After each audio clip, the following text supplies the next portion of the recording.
and it's again the people who are abusing and booing. In this instance, England footballers, because the England manager and the England players have come out and basically said, we are going to continue to take the knee. We believe it's a really important symbolic moment. It's only a small part of what needs to be done, but it keeps it in the public imagination.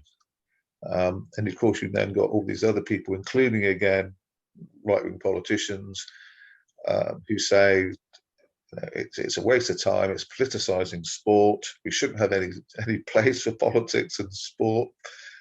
We've had politics and sport forever.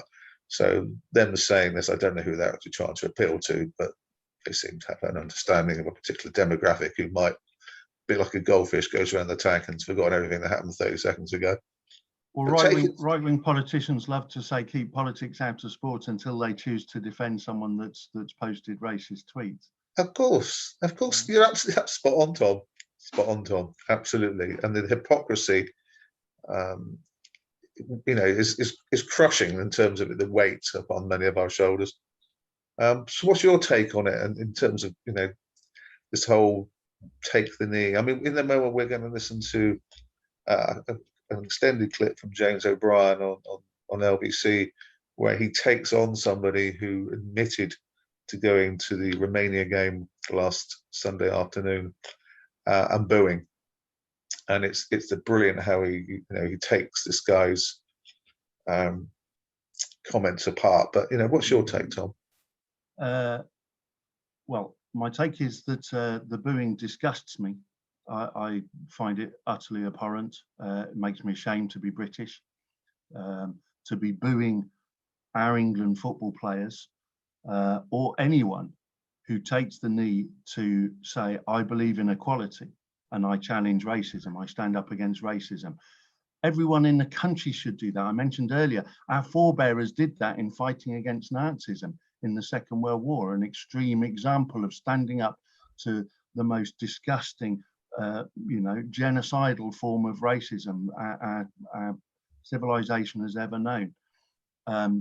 It spits on the memory of our forebearers for people to be to support racism, racist causes, and to boo anyone, perhaps especially our own England football team, for taking a knee, just to say we stand up for equality, we stand for a society that's decent and that's not racist, and we stand for equality and people's rights. And it's extraordinary that anyone would be so triggered, I suppose is the modern term, triggered to feel the need to boo that. It says something about their understanding of the issues, but it says something about the level of their humanity, I think, which makes me feel rather ashamed to be British. And even there was a Conservative MP, who came out and said how disgusting he found taking the knee, and that he wasn't going to watch it. He was going to switch his television off until the kickoff time because he couldn't bear to watch it. And he was so critical of it. I mean, it's just despicable. And of course, a lot of this animosity to Black Lives Matter, to taking the knee, has come from America. Most of our right-wing politics, is imported from America, from Trumpland, and of course, Trump and others were instrumental in disparaging Colin Kaepernick, the American footballer who took a knee to highlight inequality and police brutality against Black people in America, and ever since, and disparaging the Black Lives Matter movement, and trying to equate it to Marxism. And so forth. So I just find it all thoroughly distasteful. And even in the last couple of days, our England men's football team manager, Gareth Southgate, wrote a very intelligent and reasoned message to the nation, published in an article. And Stand Up to Racism Dorset posted that on a local page, Dorchester News and Views page on Facebook. And it was met with a whole load of racist comments and far-right ideology, which I found truly sickening. Thankfully, the the admins of that page removed a couple of the main perpetrators of that racism. But that's awful to see. But I have to keep reminding myself, much as sometimes this stuff upsets me, and I think, wow, you know, this country's become incredibly reactionary and incredibly racist because, of course, the people with wealth and power are teaching the public to have enemies, you know, in the media. You know, they're stealing all the money, folks. They're stealing all the money and sticking it in their tax havens whilst cutting all our public services and saying, you know, that the nurses can have a 1% pay rise that equates to a cut, whilst they're stealing all the money. And they won't get away with that forever unless they can teach us all to blame others, blame other people, immigrants, black people, disabled people, people on benefits. They teach us to have those, you know, those scapegoats. The media do it, the right-wing politicians do it. And we've got to recognize that and fight back and have a sense of solidarity and say, no, we're not going to hate on other poor people while you steal all our money and destroy all our public services. We've had enough of that. We're not standing for it anymore. Out you go. Yeah. So you know, I think we need to just reject all that. But yeah, the last thing, that's right, I forgot for a sec what I was going to say. But the last thing I wanted to say on that is that sometimes I do think, oh my God, you know, especially when you go on social media and you see so many racist and appalling, sexist, homophobic comments, you think we've become a really prejudiced society. But then I try and remind myself there are more of us than there are of them. It's true in America. We just saw it at the last election. It's true in this country. I strongly believe it. And as you pointed out with the article on the responses to the Echo's article about gypsies, travellers, you know, there are huge numbers of very decent people who aren't racist and who stand up for what's right. And there's more of us than there are of them. Yeah, totally agree. Totally agree. And that keeps us sane at the end of the day. A couple of things I want to pick on. I saw a brilliant meme 2 or 3 days ago, which showed basically it was from the response or from the perspective, I should say, of the people who were booing Take the Knee.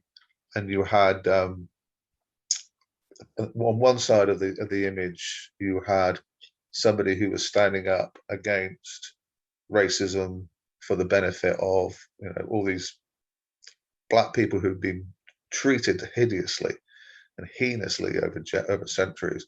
And then on the other side of the meme, you had this guy doing a monkey chant at a football ground. And basically, you know, their argument, you know, those who oppose Take the Knee, that this is bad, the standing up for black people, but this is good. This is the freedom of speech that they want, or the freedom of expression that they want, is to be able to go to football grounds, pay their money to go through the turnstile, go into their seat, and then be as disgusting and vile as they want to be, because they argue we've paid our money. Without any of those footballers, without any of those sports personalities, or anybody around them responding, because they argue this is their freedom to say and express themselves as they wish. But that isn't a decent society. That isn't a democratic society. That isn't a society that I want to live in. You know, for me, I want those people who believe like that, I want them gone. I want them out of my consciousness. You know, wherever they happen to go, that's fine, but just go somewhere else, so that I'm surrounded by all those people that you've just identified, Tom. You know, the decent, generous, the empathetic, the caring, the ones that will stand up against prejudice. I want them around me, because I know that my life will be so much more improved by that. And the other thing as well, just quickly, is this idea of, you know, anybody who stands up to these racist, vile bigots are Marxists. Well, whether they are or whether they aren't is irrelevant. All you've simply got to do is ask them a question about Marx, or ask them a question about that critical philosophy, and they go silent. You never hear from them again, because they throw out the word Marxist like confetti without having any understanding of the nuance, the context, the content of Marxist theorists and alike. because it's for them, they perceive it's just an ad hominem. You're a Marxist, but they've got absolutely no intellectual or academic engagement in the word in which they just used. And that, even Gary Lineker was accused of being Marxist, wasn't he? And he responded really well. I know you saw that, Jace. Yeah, you tell the viewers, Tom, what you said, because it was brilliant. I can't remember the exact wording, but yes, Lineker, who obviously, I want to say it. I'm a fan of Gary Lineker. I think throughout his life as a player, and more particularly since he retired from playing and presents on television, he's I think he takes very good, decent stances on equality issues, about women in sport, about black players in sport, about racism, issues around Brexit as well, challenging the far right, as he did with Stephen Yaxley Lennon. And I admire him very much. And he was, quite outspoken in condemning the booers, and was instantly labelled a Marxist. It's kind of hilarious. And he responded something like, "Yeah, I'm not into marking at all. I didn't even come back for corners." Yeah, it was brilliant. It was brilliant. And it had thousands, tens of thousands of retweets and likes. And again, that fills you full of, a sort of mild euphoria, that many people, as you rightly say, are just decent people who are being crushed by a whole range of different things. And by standing together, at least we can keep the ceiling from coming down any further. It's when we get atomized and become individualized that we just can't take the weight anymore. Excellent. Thank you, Tom. Sticking with football. You're going to show the clip from... Oh, I'm so sorry. Yes, you're absolutely right. Yes, we've got the clip, which I think is fantastic from James O'Brien.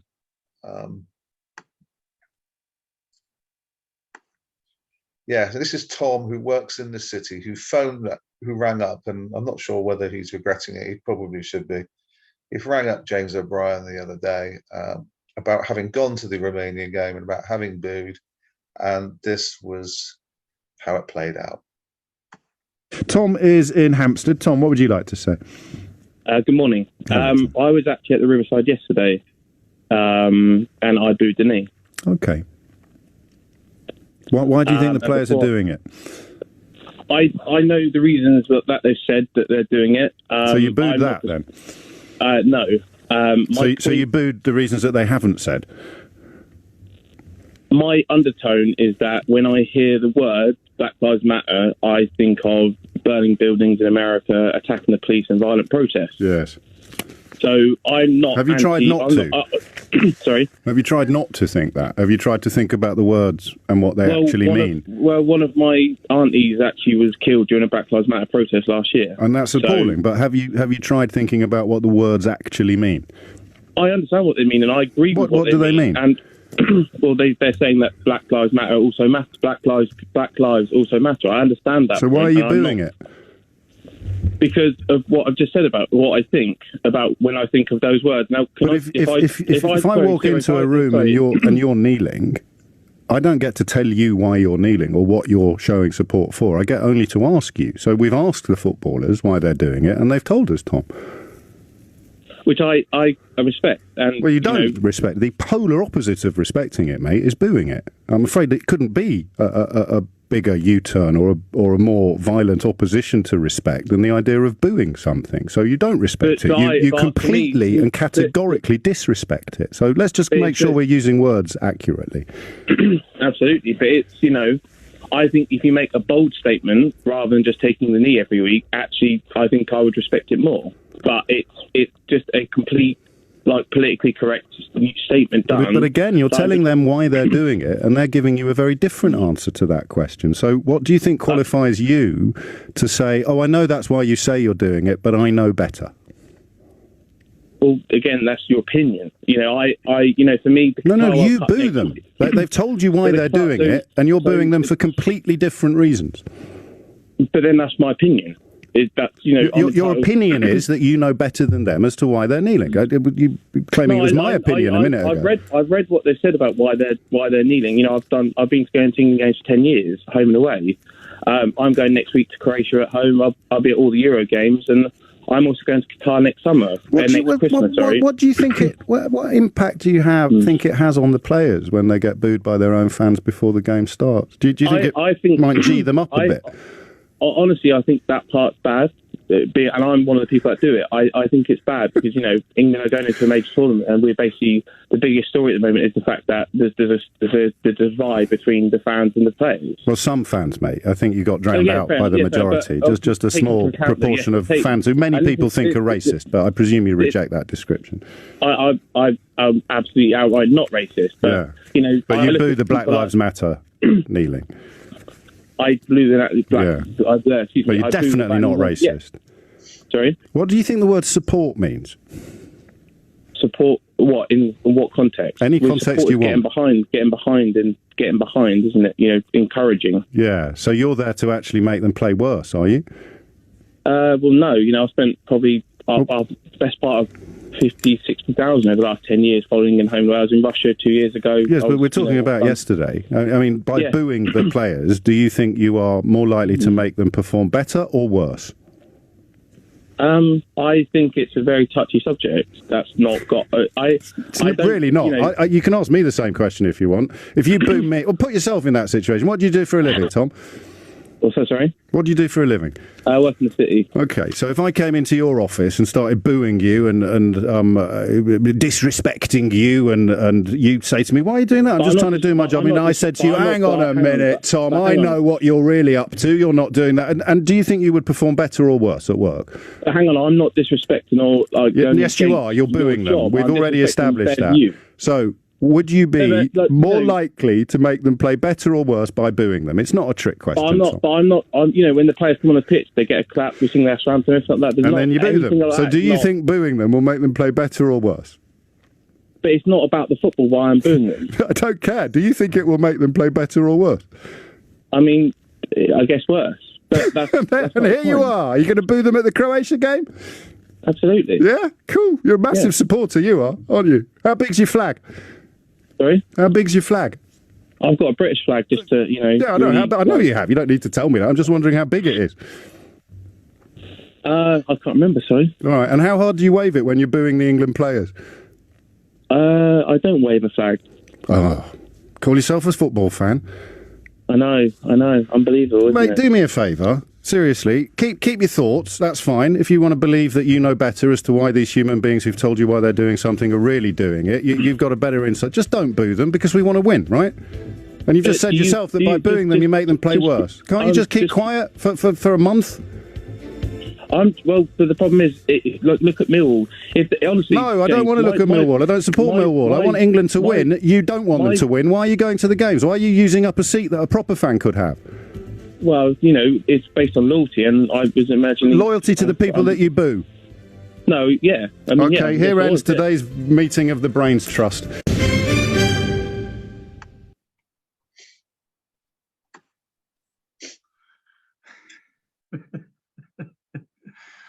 He's very good, James O'Brien. He obviously has his detractors, and there are things that he said that I vehemently disagree with in the past. But obviously, he's particularly known for his similar discussions with people about